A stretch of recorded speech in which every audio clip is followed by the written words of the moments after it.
हो मौलाना भूल गया कि शासन किसका है। क्या तरीका है जी? आप सिस्टम को ब्लॉक करना चाहते हैं?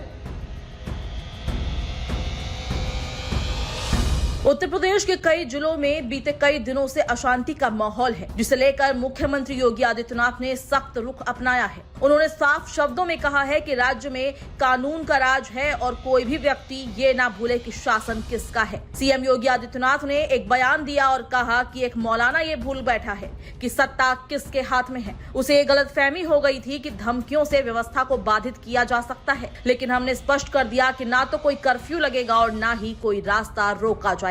मुख्यमंत्री ने यह भी कहा कि जो कार्रवाई आज की गई है वो आने वाली पीढ़ियों को चेतावनी के रूप में याद रहेगी, ताकि भविष्य में कोई भी दंगा करने से पहले 100 बार सोचे।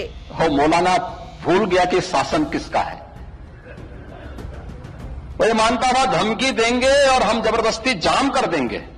हमने कहा जाम नहीं होगा, कर्फ्यू भी नहीं लगेगा, लेकिन कर्फ्यू का सबक तुम्हें ऐसा सिखा देंगे कि तुम्हारी आने वाली पीढ़ी दंगा करना भूल जाएगी। क्या तरीका है जी? आप सिस्टम को ब्लॉक करना चाहते हैं? और यह प्रवृत्ति थी यूपी के अंदर।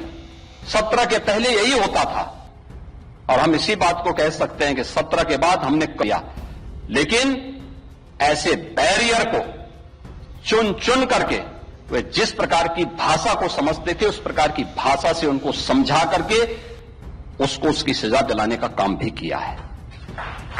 सीएम योगी आदित्यनाथ ने जोर देकर कहा कि प्रदेश में साल 2017 के बाद उनकी सरकार ने दंगाइयों को चुन चुन कर सजा दी है और उनको ऐसी भाषा में जवाब दिया है जो वो समझते हैं। इस सख्ती ने उत्तर प्रदेश में शांति और सुरक्षा का नया युग स्थापित किया है, जिससे यूपी की ग्रोथ स्टोरी की शुरुआत हुई है। आपको बता दें कि बरेली में जुम्मे की नमाज के बाद आई लव मोहम्मद के पोस्टर लेकर बड़ी संख्या में लोग सड़कों पर उतर आए। बताया गया कि ये भीड़ मौलाना तौकीर रजा की अपील के बाद इस्लामिया ग्राउंड की ओर बढ़ रही थी। बता दें कि मौलाना तौकीर ने इस्लामिया मैदान में कार्यक्रम की घोषणा की थी, लेकिन बाद में उसे निरस्त कर दिया गया था। हालांकि उनके बयान ने लोगों के मन में भ्रम पैदा कर दिया और नमाज के बाद कई लोग इस्लामिया मैदान की ओर बढ़ने लगे, जिन्हें पुलिस ने रोका। पुलिस द्वारा रोके जाने पर स्थिति बिगड़ गई और हंगामा शुरू हो गया। पुलिस ने हालात पर काबू पाने के लिए लाठी चार्ज किया। इसके बाद भीड़ को तितर बितर किया गया और माहौल को शांत किया गया। कई उपद्रवियों को हिरासत में भी लिया गया है, जबकि मौलाना तौकीर रजा को पहले ही नजरबंद कर दिया गया था। आपको बता दें कि तौकीर रजा को अब पुलिस ने गिरफ्तार कर लिया है।